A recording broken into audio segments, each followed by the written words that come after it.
Yep, ready to go. All right, we're now open for questions. Did Jared Allen do anything in practice, or is he just shooting around? No, he's just shooting around. He's obviously ramping himself up and doing more and more every day. Jimmy, you were talking the other night about treating the final preseason game as a dress rehearsal, barring anything changing. Has anything changed on that front, or is it the same process? We'll see how some things kind of shake out tonight and tomorrow morning, and then we'll kind of go from there. Well, that's vague. What does that mean? It's exactly what I said.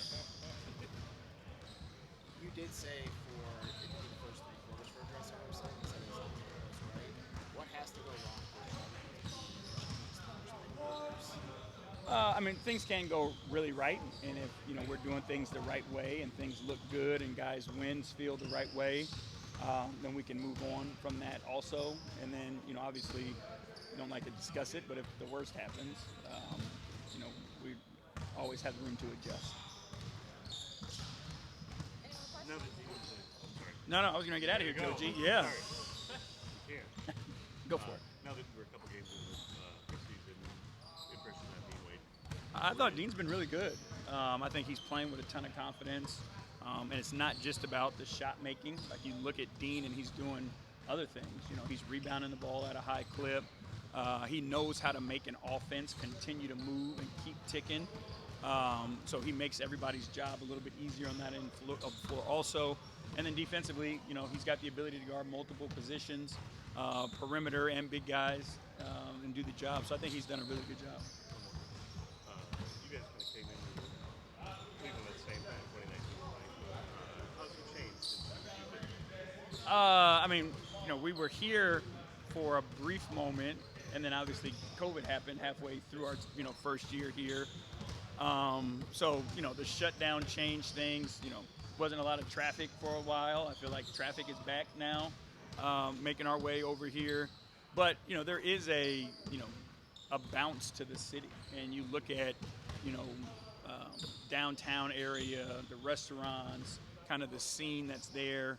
And it feels like, from the restaurants, like the chefs and all that, it just feels like, there's a vibe going on here in the city that I think is a little different than when we first got here. Sorry, I answered the question. How is Dean? Oh, you said how? Oh, I thought you meant how did the city change? I mean, he's grown up. You know what I mean? Like, you've seen him come in as a kid who was fresh out of college to going in our 5th year together now. The maturation process, not just as a basketball player, but as a person, as a family man, all those things. We've been lucky enough to be a part of the process of him growing and maturing. Appreciate the free quote, but more vague question along the lines of tomorrow. It seems like it's a basic thing to ask, but in those 3 quarters, is there anything that you're really looking for out of your guys, out of the guys that are going to play in that amount of time? I mean, we're looking for the guys to play Cavaliers basketball. We're also looking for guys to get reps together.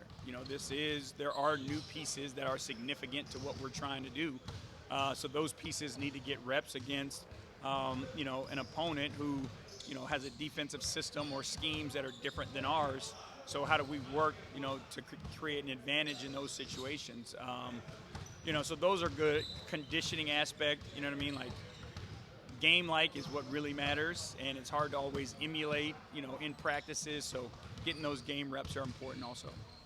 We talked a lot throughout the course of last season just about Karras and adapting and the different kinds of roles and stuff like that. Do you see his role as, I can't come up with a better word, more stable this year than what it was last year? That's always the hope.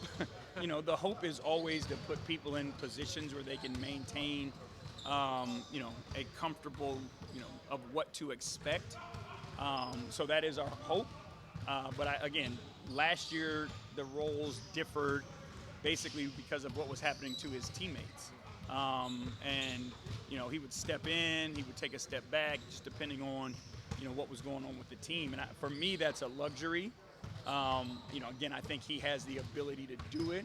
But our aim is to always make people as comfortable as possible. How much comfort do you have with him being your de facto backup point guard if it has to go that direction? I mean, a lot. I know what he's capable of doing. I know that he has the ability to make his teammates better. He has the ability to organize. You know, and you put size on the defensive end out there, like there's a lot of different things that you can do with him on both sides of the ball. All right, thanks, Coach. Appreciate y'all.